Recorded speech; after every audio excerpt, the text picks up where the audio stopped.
माता लक्ष्मी कहती हैं कि घर की यह 4 चीज़ें कभी भी दूसरों को नहीं देनी चाहिए। हम आपको माता लक्ष्मी की एक पौराणिक कथा सुनाने जा रहे हैं। इस कथा के माध्यम से आपको पता चल जाएगा कि एक औरत को अपने घर की कौन सी चीज़ें दूसरों को नहीं देनी चाहिए। जो भी औरत यह वस्तुएं दूसरों को दे देती है, माता लक्ष्मी उसके घर को छोड़कर चली जाती हैं।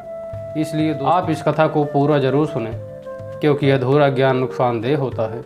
जो भी इस कथा को पूरा सुनता है, माता लक्ष्मी उसकी झोली धन धान्य से भर देती हैं।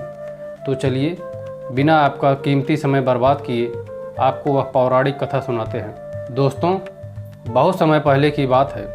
प्राचीन भारत में एक अत्यंत शोभायमान नगर था। उस नगर में एक सुकन्या नाम की महिला अपने परिवार के साथ रहती थी। सुकन्या एक पतिव्रता स्त्री थी जो धर्म का पालन करने में तत्पर और गृह कार्य में निपुण थी। सुकन्या का स्वभाव अत्यंत दयालु था।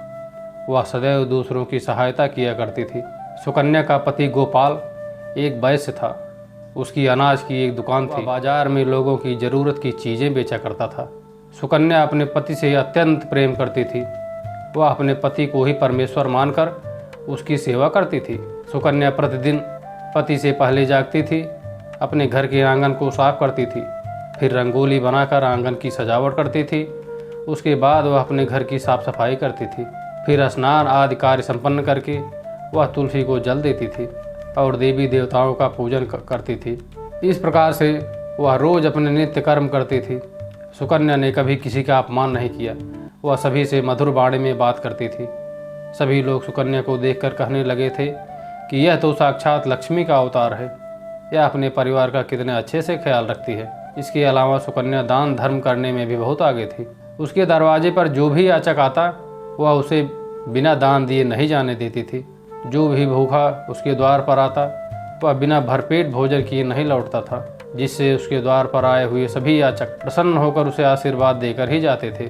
इतना ही नहीं, सुकन्या अपने पड़ोसियों की भी सहायता करने में बहुत आगे थी। उसके पड़ोस में जो भी गरीब लोग रहते थे, उन्हें भी वह रोज़ भोजन दिया करती थी।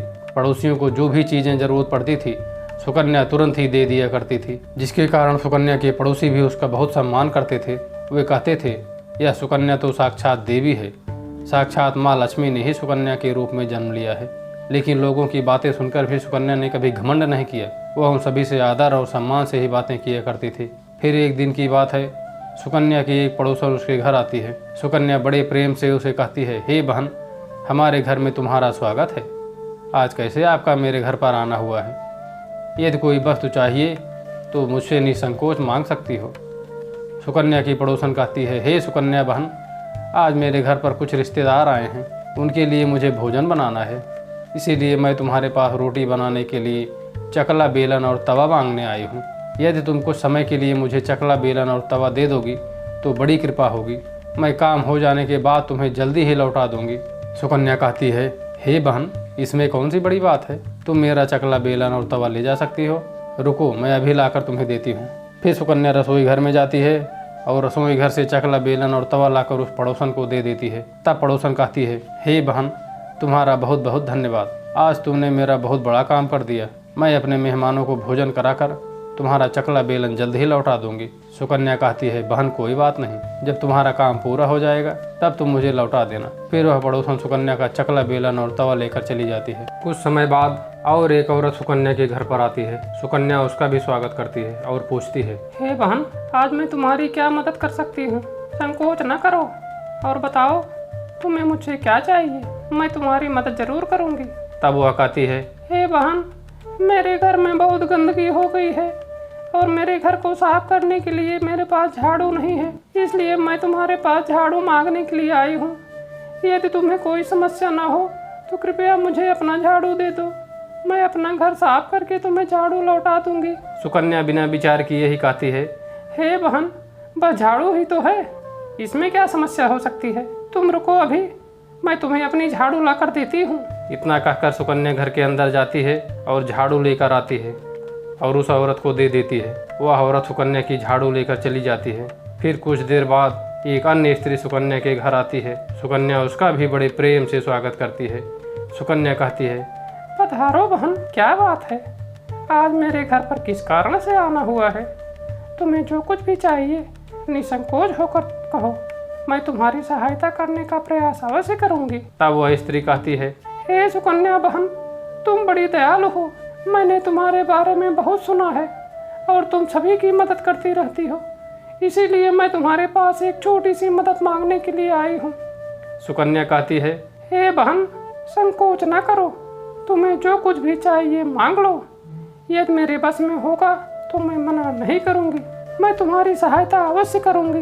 तब वह स्त्री कहती है, हे सुकन्या बहन, आज मेरे रिश्तेदार के यहाँ शादी है, इसीलिए मैं चिंता में हूँ कि मेरे पास पहनने के लिए एक भी गहना नहीं है, पहनने के लिए अच्छे वस्त्र भी नहीं है। इसलिए कृपा करके मुझे आप थोड़े गहने और वस्त्र उधार में दे दीजिए, केवल एक दिन के लिए। जब शादी बीत जाएगी तो मैं तुम्हारे गहने लौटा दूंगी। उस पड़ोसन की बात सुनकर सुकन्या कहती है, बहन, बस इतनी बात है। बहन, तुम चिंता मत करो, मैं अभी तुम्हें मेरे गहने और साड़ी देती हूँ। फिर सुकन्या अंदर जाती है, गहने और साड़ी लेकर आती है और उस पड़ोसन को दे देती है। वह पड़ोसन प्रसन्न होकर सुकन्या के गहने और साड़ी लेकर चली जाती है। फिर शाम हो जाती है और अन्य एक पड़ोसन सुकन्या के घर पर आती है। सुकन्या उसका भी बड़े प्रेम से स्वागत करती है और कहती है, बहन, आज किस कारण से मेरे घर पर आना हुआ? बताओ, मैं तुम्हारी किस प्रकार से सहायता कर सकती हूँ? तुम्हें जो कुछ चाहिए निसंकोच होकर कहो, मैं तुम्हारी मदद जरूर करूँगी। वह पड़ोसन कहती है, हे सुकन्या बहन, तुम बड़ी दयालु हो और तुम सभी की मदद करती हो, इसीलिए मैं तुम्हारे पास आई हूँ। मेरा बच्चा भूखा है और उसे पिलाने के लिए मेरे यहाँ दूध नहीं है, इसलिए मैं तुम्हारे पास दूध मांगने के लिए आई हूँ। अगर थोड़ा सा दूध मिल जाता तो बड़ी कृपा होती।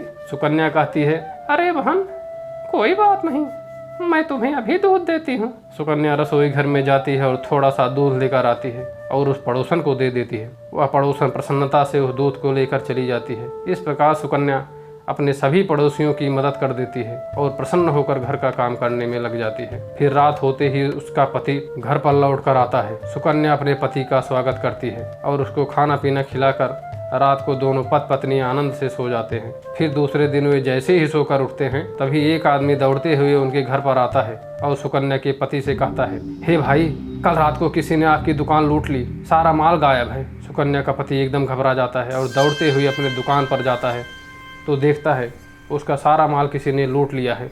वह देखता है कि उसकी दुकान में रखा हुआ सारा धन भी चोरी हो चुका है। वह दुखी और निराश होकर घर पर लौटता है और सुकन्या को सारी बात बताता है, जिसे सुनकर सुकन्या बहुत दुखी हो जाती है। सुकन्या कहती है, आप चिंता मत कीजिए, हमारे घर में अभी बहुत सारा धन रखा हुआ है, जिसे आप फिर से व्यापार शुरू कर सकते हैं। फिर सुकन्या अपने घर की तिजोरी को खोल कर देखती है तो वह भी पूरी तरह खाली हो चुकी थी। उसके अंदर का सारा माल चोरी हो चुका था। यह देखकर सुकन्या रोने लगती है। उसे समझ में नहीं आता कि यह कैसे हुआ। सुकन्या का पति उस पर बहुत क्रोधित होता है और पूछता है, सुकन्या, सच सच बताओ, हमारे घर के अंदर रखा हुआ सारा पैसा कहाँ गया? सुकन्या कहती है, हे स्वामी, मैं घर पर ही थी, सारा धन तिजोरी में ही था, किसने इसे चुरा लिया मुझे नहीं पता। कृपया आप शांत हो जाइए, हम कोई ना कोई उपाय जरूर ढूंढ लेंगे। सुकन्या का पति कहता है, यह जो तुम दूसरे लोगों को घर पर बुलाकर खिलाती रहती हो ना, अनजान लोगों को घर में बुलाकर रखती हो, उसी का फल है यह। उन्हीं में से किसी ने हमारे घर का सारा पैसा चुराया है। क्रोध में आकर सुकन्या का पति उसे भला बुरा कहता है। सुकन्या की सास भी उसे बहुत कोसती है और कहती है, तुम ही इन पड़ोसियों को घर की चीजें देती रहती हो, बिना सोचे समझे किसी की भी मदद करती रहती हो, उन्हीं में से किसी ने सारा पैसा चुरा लिया है। घर के सभी लोग सुकन्या को भला बुरा कहने लगते हैं। फिर सुकन्या अपने पति को दिलासा देते हुए कहती है, हे नाथ, मैंने मेरे कुछ गहने हमारी पड़ोसन को दिए हैं, मैं उसके पास से गहने लेकर वापस आती हूँ। फिर सुकन्या उस गरीब पड़ोसन के घर पर जाती है तो देखती है उसके घर पर कोई नहीं होता है। वह स्त्री भी घर छोड़कर सुकन्या के गहने लेकर भाग गई होती है। सुकन्या निराश होकर घर पर लौटती है और अपने पति को सारी बात बता देती है। सुकन्या की बात सुनकर उसका पति आग बबूला हो जाता है और सुकन्या को भला बुरा कहने लगता है। सुकन्या का पति कहता है, हे सुकन्या, तुम बड़ी मूर्ख हो, तुम्हारे ही कारण हमारा सारा धन चला गया। तुम्हारे दान देने की आदत के कारण ही हमारे ऊपर यह मुसीबत आई है। अब तू इस घर में नहीं रह सकती, तू अभी इसी क्षण इस घर को छोड़कर चली जा। सुकन्या कहती है, हे नाथ, आपके सिवा मेरा इस दुनिया में कोई नहीं है, मैं आपको छोड़कर कहाँ जाऊँ? सुकन्या का पति कहता है, तू कहीं पर भी जा, लेकिन अब इस घर में तू नहीं रह सकती।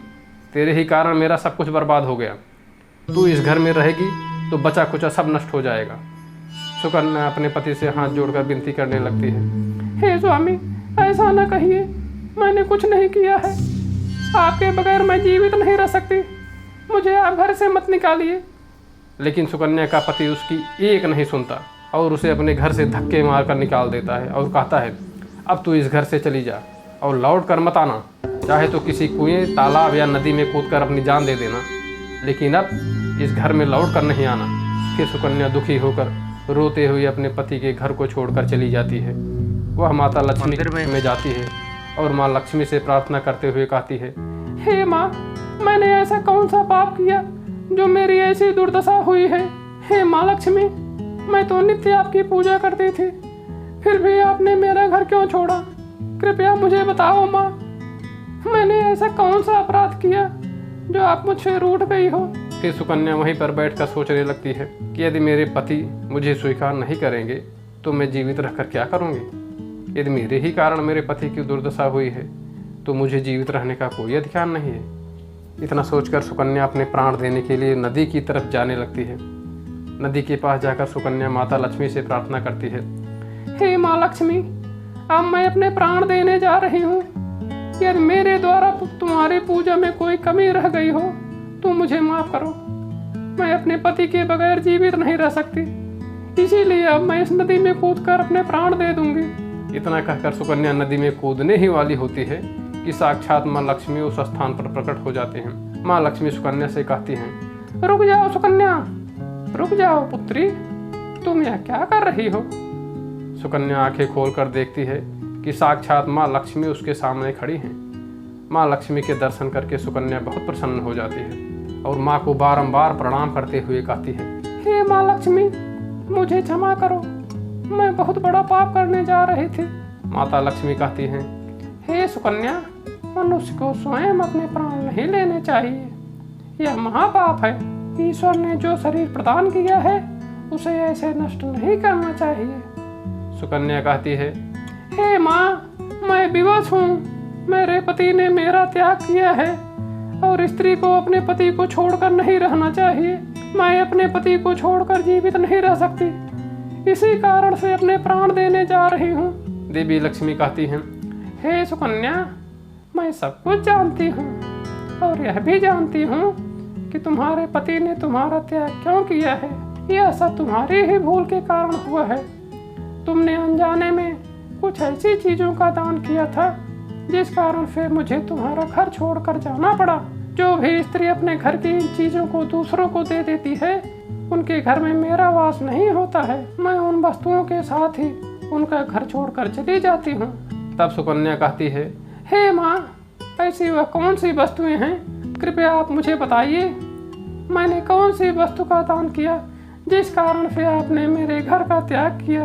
देवी लक्ष्मी कहती हैं, हे पुत्री, अब तुम ध्यान से सुनो।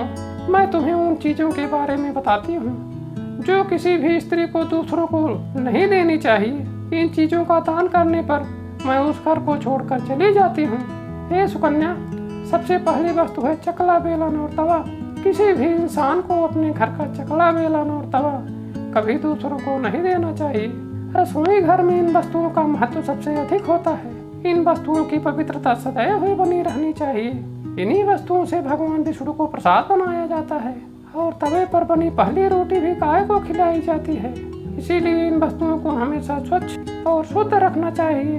दूसरों को देने पर यह अपवित्र हो सकती है और फिर इनका उपयोग करना अशुभ फल प्रदान करता है। तुमने अपने रसोई घर का चकला, बेलन और तवा अपनी पड़ोसन को देकर बहुत बड़ी भूल की है। उसके बाद माता लक्ष्मी कहती हैं, हे सुकन्या, अब तुम दूसरी वस्तु के बारे में सुनो।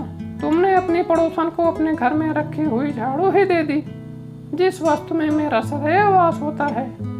जो वस्तु मुझे सबसे अधिक प्रिय है, तुमने उसे ही दूसरे को दे दिया, तो फिर मैं तुम्हारे घर में कैसे ठहरती? हे पुत्री, जो स्त्री अपने घर की झाड़ू दूसरों को दे देती है, मैं उससे घर को त्याग देती हूँ। झाड़ू से घर की सफाई की जाती है और जहाँ पर स्वच्छता होती है उसी स्थान पर मेरा वास होता है। ध्यान में रखना सुकन्या, घर में झाड़ू को हमेशा छिपा कर रखना चाहिए। झाड़ू पर बाहरी व्यक्ति की दृष्टि भी नहीं पड़नी चाहिए। झाड़ू एक अत्यंत पवित्र वस्तु है, इसे पैर नहीं लगाना चाहिए और इससे कभी भी मल मूत्र आदि प्रकार की गंदगी साफ नहीं करनी चाहिए। माँ लक्ष्मी कहती हैं, हे सुकन्या, अब तुम तीसरी वस्तु के बारे में सुनो जो एक औरत को कभी भी दूसरों को नहीं देनी चाहिए। वह वस्तु है आभूषण। एक स्त्री को अपने आभूषण कभी अन्य महिला को नहीं देने चाहिए। मैं सदैव ही आभूषणों में वास करती हूँ। औरत के 16 श्रृंगार में गहनों का बहुत अधिक महत्व होता है। एक विवाहित स्त्री को अपने आभूषण कभी अन्य स्त्री को पहनने के लिए नहीं देने चाहिए। जो स्त्री अपने आभूषण अन्य स्त्रियों को देती है उसके जीवन में दुर्भाग्य आता है। हे सुकन्या, अब मैं तुम्हें चौथी वस्तु के बारे में बताती हूँ। किसी भी मनुष्य को शाम हो जाने के बाद कभी सफेद रंग की वस्तुओं का दान नहीं करना चाहिए, किंतु तुमने शाम के समय दूध का दान किया था। शाम को दूध का दान करने से जीवन में दुर्भाग्य आता है। शाम को सफेद रंग की चीजें दान करने से मनुष्य के जीवन में अशुभ समय आता है। माता लक्ष्मी कहती हैं, हे सुकन्या, अब मैंने तुम्हें उन सभी वस्तुओं के बारे में बता दिया है जिनका कभी दान नहीं करना चाहिए। यह वस्तुएं कभी दूसरों को उधार में अथवा उपयोग के लिए नहीं देनी चाहिए। सुकन्या कहती है, हे माँ लक्ष्मी, मुझसे बहुत बड़ी भूल हो गई। मैं इन बातों से अनजान थी। कृपया मुझे क्षमा कीजिए और अब मुझे प्रायश्चित करने का उपाय बताओ। देवी लक्ष्मी कहती हैं, हे सुकन्या, तुमने प्रायश्चित पहले ही कर लिया है, इसीलिए अब तुम अपने घर पर लौट जाओ। मैं तुम्हें तुम्हारा संपूर्ण वैभव और धन संपत्ति लौटा देती हूँ। इतना कहकर माँ लक्ष्मी उस स्थान से अंतर ध्यान हो जाती हैं। फिर सुकन्या भी माँ लक्ष्मी को धन्यवाद करती है और उस स्थान से घर की तरफ जाने लगती है। तभी उसका पति उसे ढूंढते हुए आ रहा होता है। वह सुकन्या के पास आकर उससे क्षमा मांगता है और कहता है, हे सुकन्या, मुझे माफ़ कर दो। मैंने तुम्हें बहुत भला बुरा कहा था। तुम तो साक्षात देवी के समान हो। माँ लक्ष्मी की कृपा से हमें अपना सारा धन वैभव वापस मिल गया है। जिन लोगों ने हमारा धन लूटा था उन सभी ने हमारा धन हमें लौटा दिया और तुम्हारा नाम लेते हुए क्षमा मांग लिया है। यह सुनकर सुकन्या बहुत प्रसन्न होती है और वह अपने पति के साथ घर पर लौट जाती है। माँ लक्ष्मी की कृपा से सुकन्या के घर में फिर से सुख समृद्धि आती है और उसके बाद से सुकन्या ने अपने घर की यह 4 चीज़ें कभी दूसरों को नहीं दी। दोस्तों, उम्मीद करता हूँ कि आपको यह कथा अवश्य पसंद आई होगी। अगर आप चाहते हैं कि आपके घर में माँ लक्ष्मी का सदैव वास हो तो वीडियो को लाइक करके कमेंट में जय माँ लक्ष्मी जरूर लिखें। साथ ही चैनल को सब्सक्राइब भी कर लें। माता लक्ष्मी की कथा को पूरा सुनने के लिए आप सभी का बहुत बहुत धन्यवाद।